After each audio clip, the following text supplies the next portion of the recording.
অচিনপুর নামক একটি গ্রামে একজন দরিদ্র কৃষক তার পরিবার নিয়ে বসবাস করত।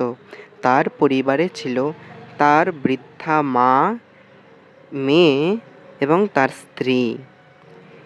একদিন কৃষক তার জমিতে চাষ করার উদ্দেশ্যে রওনা হয়েছিল।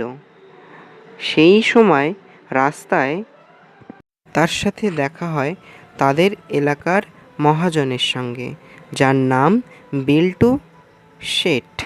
বিল্টু শেঠ তাকে দেখে দৌড়ে তার কাছে আসে এবং এসে বলে, কি হে ভাইয়া, কোথায় যাচ্ছ? চাষ করতে? আর গিয়ে লাভ নেই, তোমার সমস্ত জমি এখন আমার, তোমার বাড়িও আমার, সবকিছু আমার। তুমি এই গা ছেড়ে দূরে কোথাও তোমার পরিবার নিয়ে চলে যাও, এখানে আর থাকবে না।